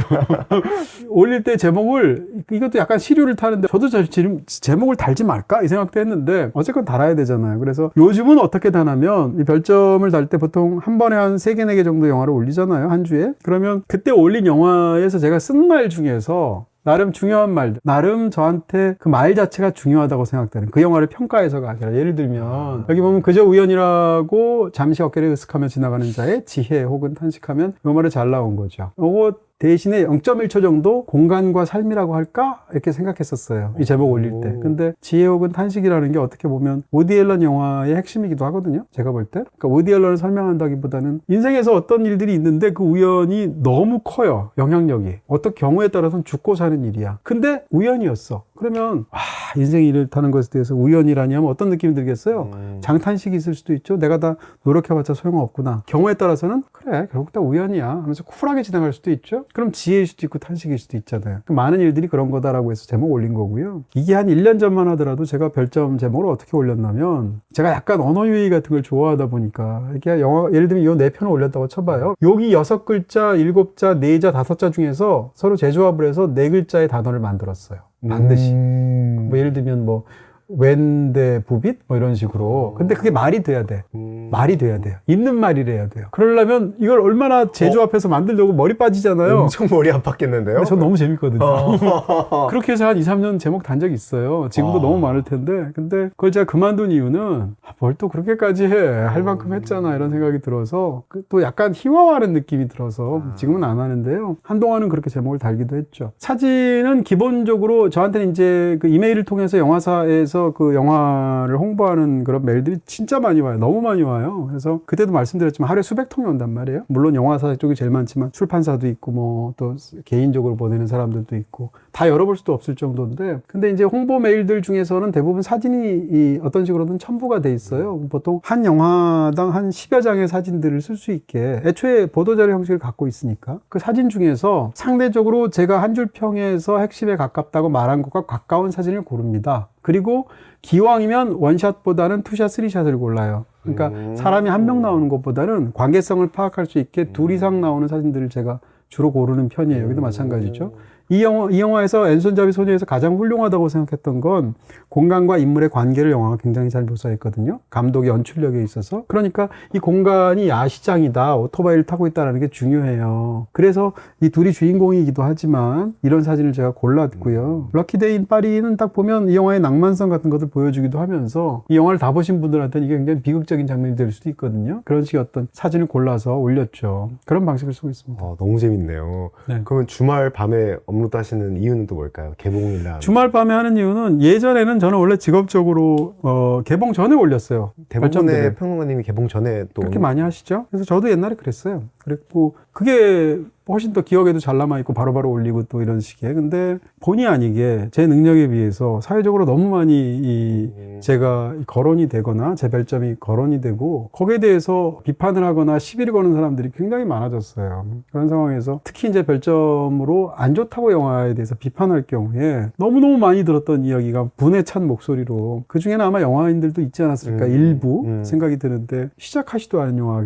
관객 입장에서는 볼 수도 없는 영화 아직 개봉을 안 했으니까 며칠 전이니까 거기에 대해서 당신이 이렇게까지 왜 찬물을 끼얹냐. 그렇죠. 찬물을 끼얹느냐. 관객은 현재 입장에서 볼 수도 없지 않느냐. 영화가 나온 다음에 판단해도 늦지 않느냐라는 거였어요. 일부분은 그런 말이 타당하다고 생각하고요. 또 일부분은 또 어떻게 생각하면 제 입장에서도 너무 이런 말들에 시달리기도 하고 양쪽 모두가 있는 게 사실이죠. 다른 한편으로는 또 실제적으로 관객 입장에서 본다면 우리나라뿐만 아니라 전 세계적으로 점점점 첫 주말 성적이 중요해지잖아요. 보통 수요일 날 개봉하잖아요. 많은 영화가. 그리고 일요일까지 되면 사실상 그 영화에 대해서 특히 별점에 막 관심이 있고 한 줄평 보고 싶어하고 빨리빨리 영화를 보고 싶어하는 어떻게 보면 굉장히 액티브한 그런 능동적인 관객 입장에서는 이미 일요일쯤 되면 거의 결과가 의견이 나온 거죠. 대충 형성이 돼요. 이런 상황에서 제가 어떤 의견이나 별점을 내도 상대적으로 이 사람들의 의견에 조금 더 덜 영향을 미치겠죠? 이상한 말인데 저는 세상에 영향 덜 미치고 싶고요. 제 할 일을 양심껏 제 직업 윤리를 어기지 않고 제가 본 대로 말하고 싶어요. 더군다나 평론가 입장에서 개봉 전에 하면 자 이거야 이거를 당신 봐야 돼 라는 느낌처럼 들지도 하잖아요. 근데 일요일 저녁쯤 토요일 저녁쯤 하면 아 당신 그렇게 보셨죠? 저는 근데 이렇게 봤거든요. 이런 느낌이에요. 그런 깊은 뜻이. 네, 그런 측면에서 제 입장에서는 조금 더 옷깃을 여미고 겸손한 자세라고 그럴까? 또 솔직히 말하면 약간 좀 제 입장에서 덜 부대끼는 상황이라고 그럴까? 이런 모든 것이 있죠. 근데 그럼에도 불구하고 또 일요일날 하면 또 일요일 했다고 욕하는 사람도 있어요. 비겁하다고 또 욕하는 사람도 있어요. 어떤 식으로든 네, 뭐, 예. 다 있어요. 있는데 솔직히 저도 이 별점을 주거나 한 줄 평을 하거나 영화평을 한 게 제가 거의 30년 가까이 됐거든요. 그런 사람 입장에서 누가 어떤 별점을 주거나 누가 어떤 평을 하거나 사람들이 어떻게 이 영화를 지금 커뮤니티에서 보아가는 분위기가 잡힌다 하더라도 솔직히 말하면 저는 영향을 안 받는다고 생각하거든요. 그러니까 어떻게 생각하면 지금까지 할 수 있었을 것이고 어찌됐건 제 입장에서는 상대적으로 좋은 시점이라고 생각하는 게 토요일 밤, 일요일 밤, 특히 일요일 밤. 심지어 저희한테도 저희 사실 시사를 일찍 보고 또 이 영화를 다루게 됐을 때 네. 이 영화 별점이 몇 점인지를 알면은 네. 사실 그 방향이 좀 바뀔 수 있잖아요. 네. 그래서 5점 만점을 강조한다든지 아니면 다른 식으로 강조한다든지 네. 안 알려주세요. 안 알려줘. 아, 그래서 저는 표정을 보고 맞춥니다. 진짜 시사 끝나고 평론가님이 안 일어나셔. 4.5? 좀 오랫동안 뭔가 잠기시네? 거의 맞추나요? 네, 얼추 비슷합니다. 네, 얼추, 이제 예. 경지 하산하시오. 예. 물론 제일 어려운, 네. 어려운 별점이 이제 뭐 3점. 3점. 여기가 이제 진짜 어려운데, 그래도 4.5, 5점은 이제 좀 알겠더라고요. 예. 저희 원칙 같은 게 있으니까 예를 들어서 별 2개 반이나 2개 같은 영화는 파약해서 안 다루잖아요. 왜냐하면 세상에 좋은 영화도 다 못 다루는데 그런 측면에서 파약해서 기본적으로 독립적으로 다루는 영화는 거의 다 좋은 영화죠. 권하고 싶은 영화들 이렇게 말할 수는 있죠. 이제 추가로 좀 다른 글들도 보면 재밌을 것 같은데 이 이야기도 너무 재밌더라고요. 네. 그 오뎅 먹는 남자들이라는 제목의 글인데 어묵 먹는 남자들이라고 했어야 되는데 제가 뭐 옛날에 올린 글이니까요. 그렇죠. 예. 근데 이 일화에 대해서 또 소개해 주시면 재밌을 것 같아요. 예, 이런 글들 뭐 저도 이제 최근에도 그런 댓글들 많이 보는데 와, 이동진 평론가님이 이렇게 유머러스한 모습 처음 봤어요. 뭐 이렇게 재밌는 사람인 줄 몰랐어요. 이런 분들 많이 있어요. 근데 저 원래 재밌거든요. 저 원래 유머러스하거든요. 유머 빼면 시체거든요. 이거는 심지어 겪은 사건들도 재밌어요.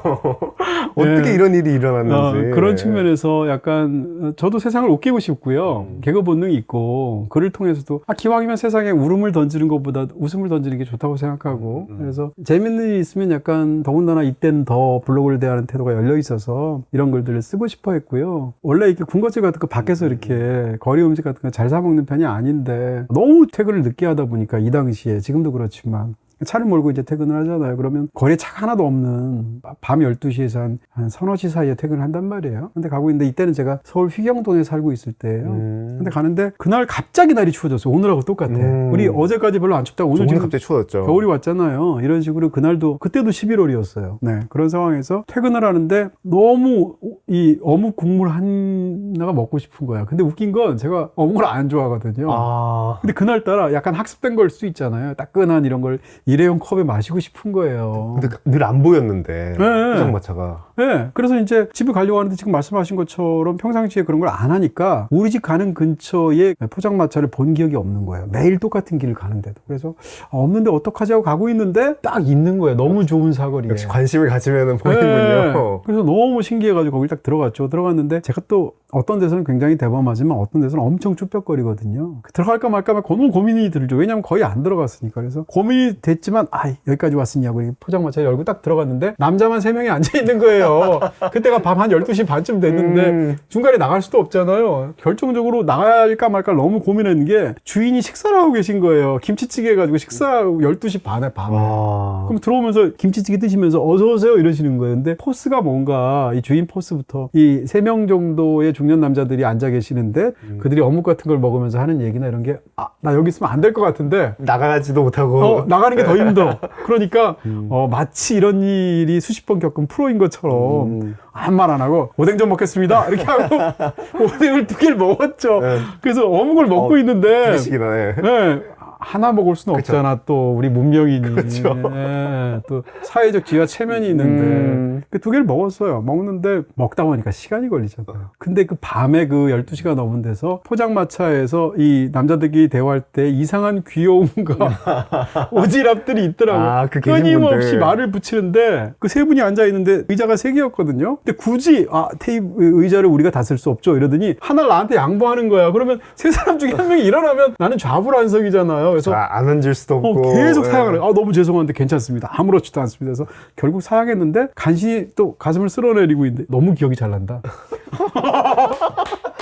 가슴을 쓸어내고 있는데 또 다른 남자가 또 들어오는 거예요. 그래서 머리 힘든데 이 남자가 들어오자마자 저는 그래도 어묵 먹겠습니다. 이러고 먹기 시작했는데 이 사람은 들어오자마자 붕어빵을 집더니 우걱 씹는 거예요. 단골이군요. 네. 그러더니 뭐 또 아무렇지도 않게 2번째 붕어빵을 먹더니 갑자기 저한테 옆에 50cm 옆에 제가 있는 저한테 고개를 돌리더니 이걸 먹지 않으면 하루가 가지 않아요. 그죠? 엄청 특신났어. 이거 어떻게 대답해야 돼 이거?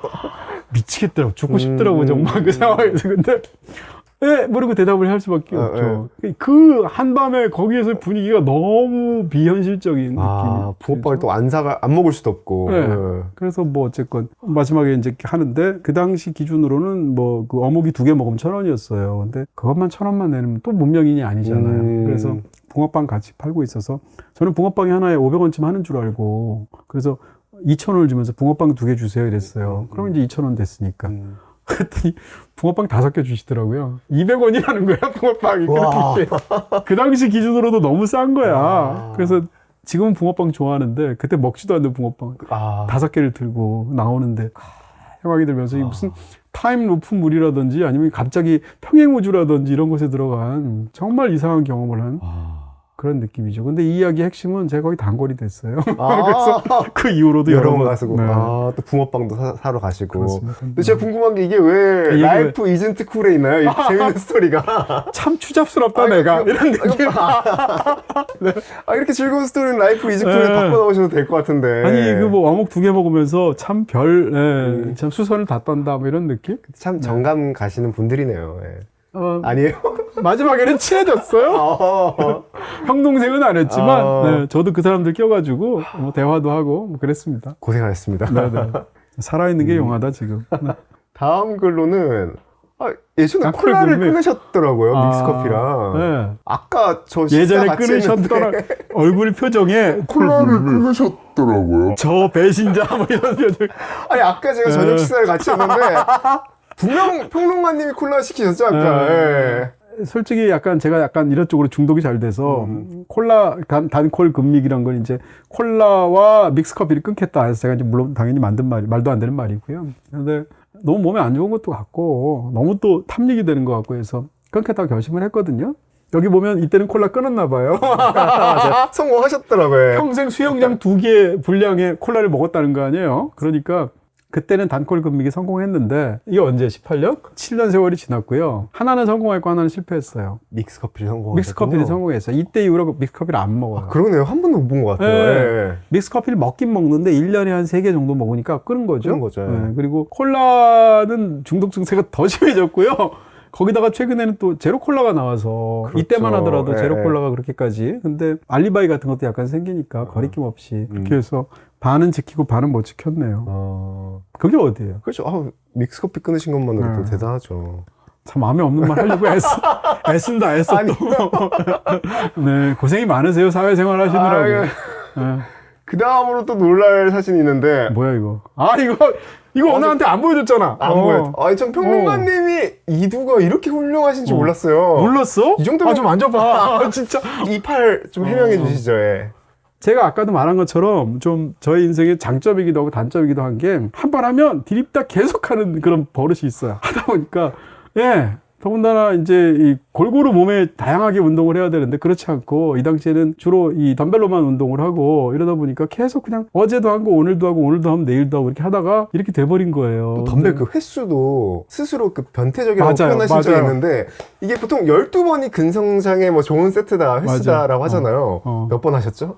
저는 이거 엄청 많이 해요. 몇 번 계속 하셨다고. 예. 그 당시는 지금도 그런데 6kg짜리 2개 양쪽에 짐 같은 데 잘 안 가니까 체육관에 안 다니고 혼자 하니까 지금, 하는데 12kg짜리로 한 번에 한 80개 정도 하거든요. 근데 그걸 계속 반복적으로 하다 보니까 결국 이렇게 된 거죠. 그러니까 아니 근데 이제 문제는 팔도 이렇고 뭐 온몸 전체가 다 이래야 되는데 주로 팔이 이렇고 또 다르니까 그러니까 누가 봐도 기형이라서 당시에 출연했을 때 이 작가님이 저 사람 저거 몸이 너무 이상하잖아 해가지고 사진 찍어서 저한테 보내준 거예요. 부러워요. 부럽다고요? 절대 이렇게 따라하지 마시오라고 이렇게 정상인은 절대 따라하지 마시오 이렇게 쓰셔야 됩니다. 지금 성한 저희 팀장님 비웃고 있잖아요. 운당을 이렇게 야매로 하니까 네. 예, 저중량 고반복이 통한다는 거. 네. 그 다음 사진은 제가 너무 좋아하는 사진이에요. 근데 오늘 저 옛날 생각나니까 진짜 귀엽다. 이거. 이게 소미가 이렇게 자고 있는데. 이때 애기 고양이. 계속 이렇게. 맞아, 이거 올렸었어. 타자 소리에서 안 깼나 봐요. 절대 안 깨죠. 맨 마지막에 소음 내 꿈꿔. 이 사진 너무 좋더라고요. 소미인데 이때만 하더라도 이제 힐소자에 아름다울 미자를 붙여서 소미라고 하고 집에서는 솜 이렇게도 부르고 해서 처음인데 이 고양이가 이때는 이제 태어난 지 한 3개월, 4개월 때죠. 근데 이 고양이가 벌써 세월이 흘러서 지금 14살이 됐네요. 네, 13살이 됐군요. 그 지금은 약간 어떻게 보면 나이가 든 그런 짠한 느낌이 있는데 고양이 키우는 사람들이 다 이런 순간들이 있어요. 일만 하려고 하면 그냥 모니터 위에 올라와서 안 가요. 왜 꼭 모니터일까요? 따뜻하기도 하고 뭐 약간 또 주목받는 느낌도 있고 근데 이 상황에서 옮기면 다시 또 오고 따오고 하는데 이 일이 너무 많아지니까 그때마다 다 사진을 찍은 거죠. 그렇게 해서 올렸던 근데 이런 글을 쓰고 있으면 어떤 생각이 드냐면 나도 아직 괜찮은 사람이네 이런 생각 들어요. 제가 그런 얘기 했잖아요. 좋은 관계라는 건 상대를 만났을 때 내가 조금이라도 나은 사람처럼 느껴지게 만드는 관계. 마찬가지로 고양이랑 같이 있을 때 저의 모든 면 중에 가장 선한 면이 나오는 것 같은 느낌? 그런 게 있죠. 근데 어머니가 직접 짜신 저희 어머니가 이런 걸 워낙 제가 생각해도 객관적으로 굉장히 잘하시는 것 같고요. 이게 12간지를 자축인묘 진사오미 신유술의 순서대로 지금 늘어놓은 거거든요.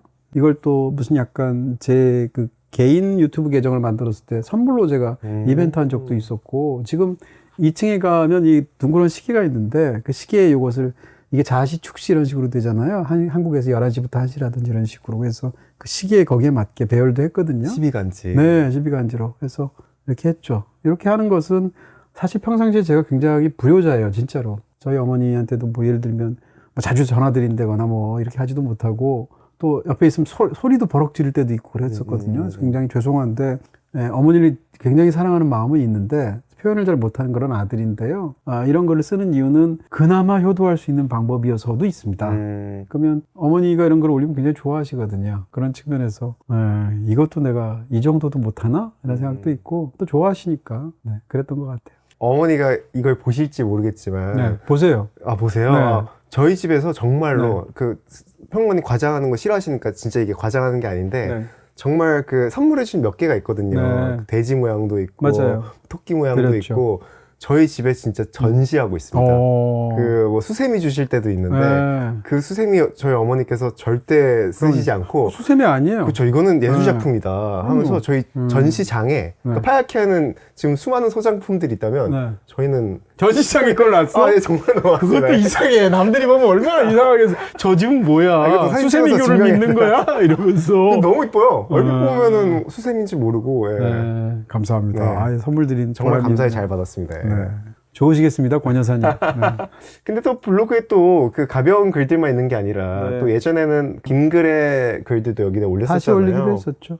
정확하게 말하면 평론글은 아니고 칼럼이었는데 신문사에 있을 때나 나와서 있을 때나 이동진의 시네마 레터라는 굉장히 장기 칼럼을 쓴 적이 있어요. 그 글들 중에 하나고요. 저도 글 쓰는 게 직업이었지만 제가 쓴 평생의 글 중에 지금까지 가장 많이 얘기되는 글이 두 글인데 그 두 글이 전부 다 시네마 레터라는 이 칼럼에 썼던 글이 그 중에 하나가 이거고요. 나머지다가 조제 호랑이 그렇습니다. 이 두 글은 왜 그런지 모르겠는데 지금도 계속 장기적으로 이렇게 하고 댓글들도 보면 10년쯤 지난 글을 지금 누가 보겠어요. 근데 요즘은 댓글을 보면 지금도 댓글이 달리네요. 지금도 댓글이 달리죠. 며칠 전에도 있었어요. 그러네요. 계속 그래서 생각날 때마다 찾아온다라는 분들도 있고 가장 최근이 언젠가요? 16일이면 어제잖아요. 어제네요. 어제. 이런 식으로 계속 보시죠. 이 글이 사람들한테 다가가는 어떤 면이 있구나라는 것을 알게 됐고요. 그런 측면에서 저한테도 의미가 있고 또 제 글 때문에 어떤 그런 것을 받으셨다면 글 쓴 사람으로서 그 이상의 감동이 없잖아요. 그런 측면에서도 중요한 그 시네마 레터라는 칼럼이 그랬는데 예를 들면 각 잡고 쓰는 영화평론이 있을 수도 있잖아요. 예를 들어서 무슨 제가 이동진이 말하는 봉준호의 세계라는 걸 쓸 때는 제 나름대로는 딱 정확한 평론글로 길게 썼단 말이에요. 그래서 봉준호 감독 글에 다 분석했는데 이런 글들은 사실은 소재가 영화인 거고요. 좋은 에세이를 쓰고 싶었어요. 그러니까 이건 평론이라고 할 수는 없고요. 이 글은 에세이스트로 쓴 건데 어찌됐건 영화의 어떤 것들을 갖고 와서 저의 어떤 개인적인 생각과 감상과 뭐 세상을 보는 시각 같은 걸 담아서 쓰려고 했던 것이고요. 그렇게 해서 이 돌아본다라는 것을 가지고 썼던 글로 기억합니다. 이 글은 뭔가 아직 못 보신 분들도 있을 것 같아가지고 전문 보실 수 있게 링크로 달아놓겠습니다. 이 글하고 아까 그 글, 이 두 글을 이상하게 저는 평생 수많은 글을 쓰고 책도 15권을 썼는데 짧은 글로는 이게 사실은 뭐 긴 글은 아니죠. 이 두 개의 글을 가장 많이 사람들이 반복해서 모아주시는 것 같습니다. 그리고 유독 이 방송 안내 하시면서 뭔가 출발을 알릴 때도 많았지만 네. 뭔가 마치는 글을 올릴 때도 많았어요. 네. 이 시작과 끝을 인사할 때 그 심정? 그래서 뭐 빨간 책봉도 인사를 남기셨었고 뭐 푸른밤 이동진 뿐만이 아니라 수많은 프로그램들 그때 심정을 돌이켜 본다면 어떨까요? 일단 나이가 들면 들수록 정말로 세상에 대해서 고마움이 많이 느껴지거든요. 우리가 이제 어떤 것에 대해서 고마움을 느끼거나 누구에 대해서 깊은 어떤 무슨 우호의 감정을 느끼거나 그러면 상대방도 알아주겠지 생각하잖아요. 근데 몰라요, 얘기하지 않으면. 예를 들어서 우리가 경우에 따라서는 마지막을 마지막이라고 인지 못하는 경우가 굉장히 많고 처음은 우리가 알 수 있지만 마지막은 그게 그 순간이 마지막인지 지나고 보니까 마지막인 걸 알거든요. 저희 아버지가 이제 폐암을 앓으셔서 결국은 세상을 떠나셨는데요. 14년 전에. 근데 아버지가 돌아가실 때 이제 투병 기간이 있을 거 아니에요. 암 환자로서 치료받고 자식 입장에서 이제 굉장히 힘들고 본인은 말할 것도 없지만 저희 아버지는 뒤로 갈수록 이제 점점 더 기력이 쇠해지시는 게 보이고 저러다 진짜 얼마 이제 오래 못 버티시겠구나 생각이 드는 거죠. 그러다가 이제 아버지가 계셨던 그 방에서 이제 어느 날 역시 또 평소처럼 갔다가 아버지랑 간단히 얘기를 하는데 아버지는 거의 말씀을 잘 못하시는 상황이고 그 침대에 누워 계시는데 아버지 뭐 가보겠습니다. 다음 주에 또 올게요. 다음 주에 올게요. 이렇게 하고 나서 방을 나왔죠. 그 집에 가려고 그러는데 뭔가 좀 기분이 이상한 거예요. 그래서 문 열고 들어가서 뭘 예감했던 것도 아닌데 들어가서 아버지를 제가 이렇게 안아드렸어요. 근데 뭐 지금 좋은 부모 자식 특히 아버지 아들 사이도 많지만 아들이 아버지 안고 뭐 사랑해요 이렇게 말하는 게 사실 쉬운 일은 아닌 경우도 많아요. 그런 관계가 마지막으로 약간 민망하다는 생각이 들잖아요. 근데 저도 그런 적이 없어요. 근데 아버지를 이렇게 제가 누워 계신 아버지를 안으면서 아버지가 또 기력이 없으니까 귀에다 대고 아버지 사랑해요 이렇게 제가 말을 했어요. 그리고 이제 일어나서 다음 주에 올게요 이러고 왔죠. 근데 그게 아버지 마지막이었어요. 몰랐는데 그때는. 근데 이제 그러고 나서 아버지 돌아가시고 나니까 뭐 저는 이제 제 생활이 바쁘다는 핑계로 정말로 효도 한번 제대로 못 해본 사람인데 얼마나 후회되는 면이 많겠어요. 내가 너무 나쁜 사람 같잖아. 근데 그 과정에서도 그 기억이 정말 저를 약간 버티게 해줬어요. 내가 그래도 아버지를 마지막을 봤을 때 내가 아버지를 안아드렸고 아버지한테 고맙다, 사랑한다 이런 말을 감사합니다라는 말을 했단 말이야. 그게 진짜 내가 정말 하느님이 도우신 거다라는 생각이 들더라고요. 아버님께서도 그게 마지막 기억이니까 그 기억이 제일 지배적인 감정이었을 것 같아요. 그럴 것 같아요. 뭐 아버지가 정신이 없으셨던 건 아니니까 들으셨고 또 제가 이렇게 아버지 사랑해요라고 말을 했을 때 제 등을 이렇게 토닥토닥 해주셨거든요. 이렇게 가볍게. 그러고 나서 이제 돌아가셨는데 그러니까 저는 마지막도 모르는 상황에서 하물며 마지막이라고 생각하는 순간에 고마움을 좀 과할 정도로 말해야 된다는 입장이에요. 여기 지금 보면 제가 빨간 책방뿐만 아니라 뭐 모든 게 끝날 때 영화당 끝날 때도 마찬가지고 뭐 다 끝날 때마다 제가 항상 이런 글을 쓰거든요. 보면 이런 글은 일부러 그러는 게 아닌데 비슷할 수밖에 없어요. 감사한 마음이 네, 크니까. 그럴지 않을까요? 근데 정말로 이런 것들 끝마치게 되면 여기 이제 예를 들면 이 빨간 책방은 예를 들면 위스덤 하우스에서 했던 거란 말이에요. 그러니까 제작 자체는 지금 우리 채널도 SK 브로드밴드에서 하잖아요. 그럼 제가 위스덤 하우스에 대해서 고맙다는 말을 해요. 그럼 사람들이 그것은 그걸 뭐 고용한 사람이니까 혹은 뭐 계약된 사람이니까 돈 주니까 뭐 이렇게 생각할 수도 있잖아요. 그게 아니고 정말로 장기간에 한 사람 입장에서 진짜로 감사하거든요. 그럼 말할 것도 없이 들어준 사람 감사하죠. 말할 것도 없이 함께 했던 출연진 감사하죠. 감사한 사람이 너무 많아. 그러면 이 얘기를 안 하고 넘어가면 사실은 알아주겠지라고 생각하지만 잘 모르고요. 무엇보다도 자기 자신도 후회가 돼요. 이런 측면에서 끝날 때마다 보면 결국은 다 감사하다는 얘기밖에 없을 거예요. 심지어는 이 말이 부분적으로는 반복될 거예요. 내가 매번 새롭게 쓰려고 하지만 그럼에도 불구하고 세상에 대해서 계속 감사해야 된다는 생각이거든요. 그런 면에서 특히 끝날 때는 시작할 때는 약간 공지로 알려주는 성격이 크지만 끝날 때만큼은 정말 과할 정도로 거짓말이 아니고 진실이라면 고마움을 표해야 된다 이렇게 생각하죠. 그런 마음에 모든 방송마다 그렇게 고마움을 표해주셨군요. 네. 이런 마음을 쓸 수 없으면 제가 안 씁니다. 예를 들어서 어떤 걸 했는데 끝나서 너무너무 좋을 수도 있잖아요. 아우, 지긋지긋하면 드디어 끝나. 이럴 수도 있잖아요. 그러면 차라리 이렇게 안 쓰게 되죠. 네. 그러면 그 마음을 남긴 방송들은 다 너무 소중한 방송들이었겠네요. 거의 대부분 그랬고요. 아까도 그때 왜 새로운 어떤 세상의 변화에 대해 저한테 제안해 준 그런 수많은 사람들이 있었다고 했는데 저는 그런 쪽으로는 진짜 운을 너무 타고난 것 같아요. 너무 저한테 좋은 제안과 좋은 파트너가 돼준 사람들이 지금 여기 앉아 계신 분들을 포함해서 너무 고맙죠. 마지막 글은 그 김주혁 작가님과 관련된 글인데 네. 예전에 예, 김주혁 작가님께서 네. 그 평론가님에 대해서 네네. 특징들을 쫙 이렇게 길게 적으셨어요. 이동진 영화평론가, 성실한 사람, 집요한 사람, 섬세한 사람, 이거 어떻게 다 읽어요? 꼼꼼한 사람, 오형, 형식주의자, 네. 형식이 재미를 만들어낸다고 믿는 사람, 재미를 추구하는 재미있는 사람, 그렇지만 가끔은 썰렁한 사람, 진지한 사람, 날카로운 사람, 그러나 어떤 부분은 한없이 무딘 사람. 이렇게 쭉 지금 말한 게 사실 한 줄밖에 안 되는데 그 밑에도 엄청 길게 있어요. 아 진짜 작가 네. 진짜 훌륭한 작가는 훌륭한 작가예요. 이걸 이렇게 결국은 이거 미괄시가 아닌가 싶어. 어떤 부분 한없이 무딘 사람을 쓰려고 앞에 이렇게 칭찬 누구 약간 이렇게 좀 하려고 앞에 좋은 말을 저렇게 저 좀 놀랐던 게 러브샷주의자는 뭘까요?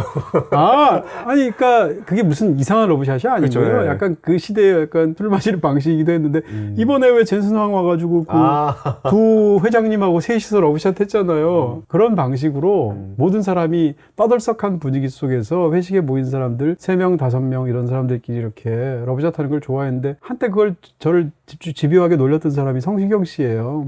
그래서 그 당시에 성시경 씨가 또 술을 너무 잘 마시니까 제가 거기 출연했을 때 회식할 때마다 이렇게 3명씩 5명씩 이렇게 재미삼아 했었던 그런 기억이 납니다. 김주혁 작가님이랑도 그러면 그럼요. 빨간 책방 회식 있으면 항상 1대1로는 안 하고요. 보통 한 5명, 뭐 7명이 러브샷 하려면 힘들거든요. 가능했군요, 그게. 네. 네. 근데 이게 약간 하다 보면 또 그거 자체가 이렇게 또 약간 코믹하고 약간 아이처럼 돌아간 느낌이 있잖아요. 그래서 그렇게 했었죠. 여기에 적힌 내용들 중에 네. 과거에는 이랬으나 지금은 좀 달라진 것 같은데 싶은 부분들이 있을까요, 혹시? 잘 지금 다 볼 수는 없는데 문단에 따라 다른데 첫 부분은 비교적 비슷한데 예를 들면 이 술자리에 관련된 거는 완전히 달라졌죠. 왜냐하면 지금 술을 아예 안 먹고 있고요. 술자리의 중심에 있는 사람이라는 얘기는 말이 많다는 뜻이거든요. 아까 우리 회식 비슷하게 저녁 먹었잖아요. 생각해보니까 내가 말 한 70%한 것 같아. 그래서 근데 그게 뭔가 분위기를 유하게 만들어 주시려고 그랬던 것 같아요. 왜냐면은 네. 원래는 사실 그 예를 들어서 다른 분들과 있을 때 술자리도 네. 그 함께 했던 적이 있는데 네. 그때는 사실 별로 안 했어요. 별로 안 그랬던 적도 있었고 예. 약간 제가 책임져야 된다는 자리에서는 좀 과하게 행동하는 것 같긴 하고요. 어쨌건 이 술에 관해서는 지금 좀 많이 다르고요. 제가 이 모나미 153만 쓰던 시절이 있었어요. 한 17년 정도 되는데 와, 그것도 꾸준하시네요. 네. 그래서 저한테 모나미 153 볼펜만 선물해 주는 분들도 계셨었고 근데 특히 또 붉은색을 썼었거든요. 빨간 안경 쓰기 전에도 제가 붉은색 모나미 펜을 쓴 적이 있거든요. 계속. 오. 지금 생각하니까 빨간색을 내가 좋아했구나. 나 우연이라고 생각했는데. 우와. 근데 어쨌건 이땐 또 아이폰을 썼었어요. 근데 지금은 정말로요? 네. 지금은 아이폰 업그레이드를 못 한다는 거 아니에요? 기계치라는 거 아니에요? 그거 다 사실이고요. 지금은 엑셀이 강한 사람 맞죠? 그것도 사실이에요. 네. 지금도 뭐 존댓말이나 비슷하긴 하죠.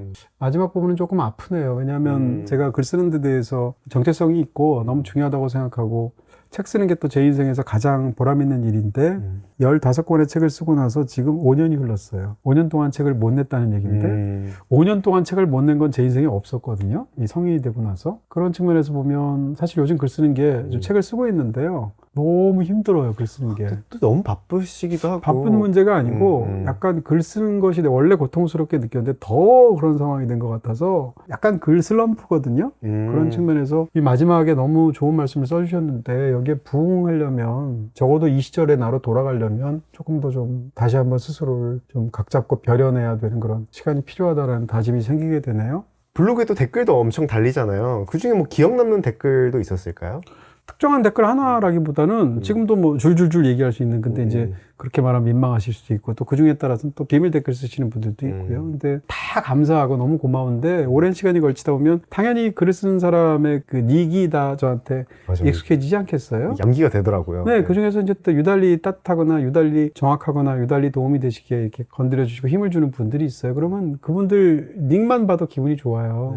그런 분들이 있어서 사실은 오랜 세월 버텨온 부분들도 있고요. 더군다나 그런 분들 중에 상당수는 제가 얼굴 모르는 분들이기도 하거든요. 근데 그분들하고 함께 아까도 말한 대로 함께 시간 속을 흘러가는 느낌? 비록 우리는 표류하고 있지만 어찌됐건 강물이 흐르는 대로 같이 이렇게 멀찍이서 가끔씩 손잡아 가면서 이렇게 같이 떠내려가는 느낌? 그런 느낌이 좀 굉장히 감동적인 순간이기도 하죠. 그런 모습을 굉장히 잘 보여줬던 것 중에 하나가 아까 그 터널을 지날 때나 굉장히 오래 전에 쓰여진 에세이인데 지금도 와서 다짐을 남기시고 하신 분들 그런 분들이 딱 20년 그런 된 것 같아요. 글이거든요. 네. 20년 전에 글이니까 그런 측면에서 글을 쓰는 행동, 말을 하는 행동이 마냥 허무한 것만은 아니구나. 사실 허무할 때가 많거든요. 이게 다 무슨 소용이 있어. 아, 당대에는 뭐 경우에 따라서는 사랑을 받기도 하고 어떤 사람들은 좋게 말하기도 하고 때로는 경제적으로도 도움이 되고 원고료 같은 게 있을 테니까 출연료 같은 게.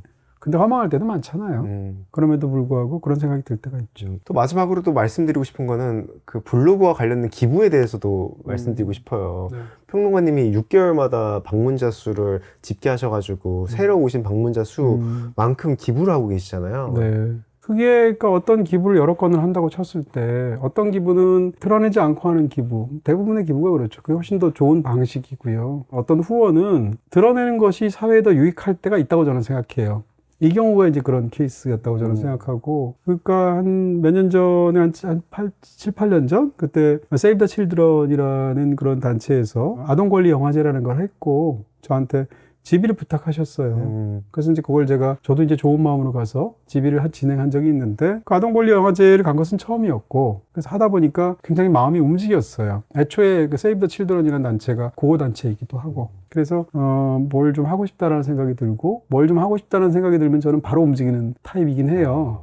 그래서 바로 오자마자 글을 올려서 앞으로 이런저런 방식으로 하겠다라고 블로그에 공지를 했고, 그걸 블로그에 공지하면서 그냥 제가 그냥 하면 되잖아요, 후원을. 근데 그게 아니라 굳이 블로그에 올리고 이런 방식을 타고 그걸 밖으로 드러내는 식으로 그 기부를 했던 이유는 함께 뭔가를 하고 싶은 생각이 있었고요. 그 다음에 이 블로그가 방문자 수가 있잖아요. 지금은 좀 방문자 수가 이전보다는 좀 줄어들었죠. 19년을 지나면서. 근데 예를 들면 하루에 뭐 10,000명이니 20,000명이 오신단 말이에요. 그러면 그걸 클릭하는 10,000명이나 20,000명의 손길이 있는데, 그분들 중에 어떤 분들은 뭐 재미 삼아서 혹은 무슨 정보를 얻기 위해서 오겠지만 그 행위 자체를 약간 좋은 쪽으로 이렇게 잇고 싶었어요, 제가.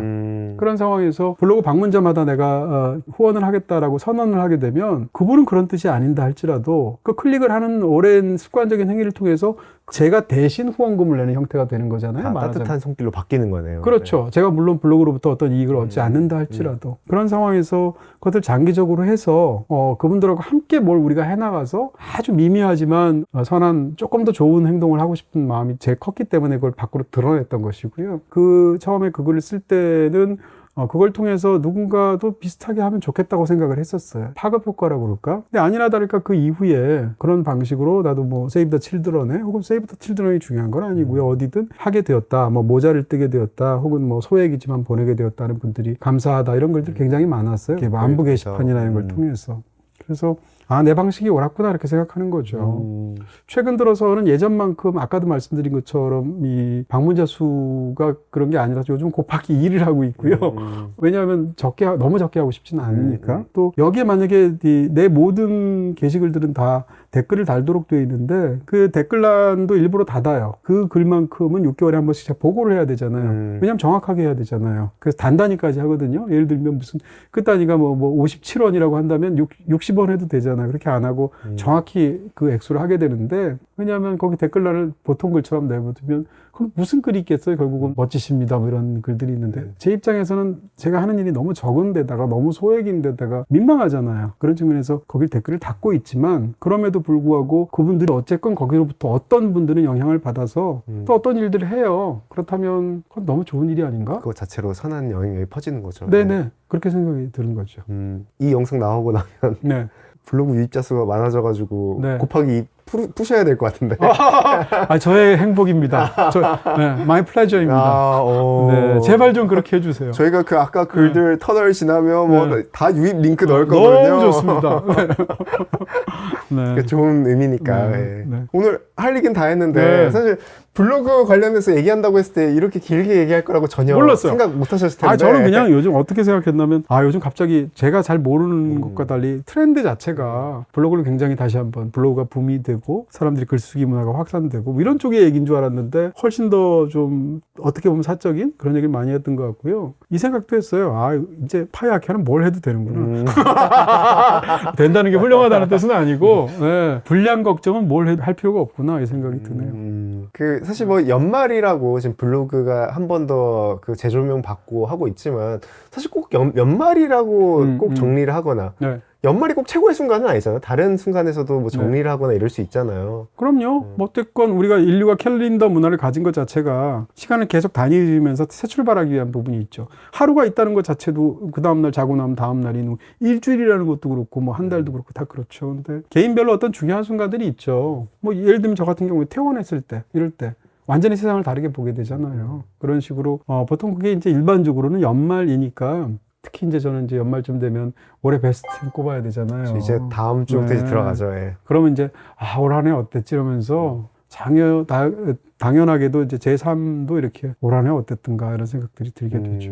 여러분들도 블로그를 해야 될 꼭 단 하나만의 이유는 없지만 오늘 얘기를 듣고 나도 뭔가 블로그를 가볍게 시작하면 좋겠네 라고 싶으면 한번 시도해 보는 것도 좋을 것 제가 같습니다. 권해드리고 싶은 건 그냥 저지르면 됩니다. 그 다음에 잘 안 된다 방치하면 됩니다. 그러니까 시작하는 걸 두려워하지 마시고요. 시작할 때 크게 시작하지 말고 그냥 아무도 하는지도 모르게 처음에 오를 때는 한 5줄 정도 이렇게 해서 시작하다가 점점 자신이 붙고 재미가 붙으면 늘려가는 방식. 처음부터 각 잡고 내가 무슨 영화, 무슨 책, 전시회에 대해서 글을 써볼까 이러지 마시고 가볍게. 아까 에세이로 2가지 글이 주목받았었는데 그걸 추천하면 좋을 것 같아요. 예, 뭐 글도 글이지만 영화 2편도 사실 워낙 좋은 그런 영화들이고요. 생과 치히로 행방불명 그리고 조제 호랑이 그리고 물고기들 이 2편 둘 다 제목이 참 기네요. 굉장히 훌륭한 작품들 많이들 보셨겠지만 한번 특히 연말에 보면 또 좋은 영화들이거든요. 2편 권해드립니다. 두 영화 모두 BTV 그리고 모바일 BTV에서 보실 수 있습니다. 네, 저희는 그러면 또 다른 평론가님의 견해를 들을 수 있는 콘텐츠로 찾아뵙도록 하겠습니다. 감사합니다. 고맙습니다. 지금 평론가님이 쓰고 계신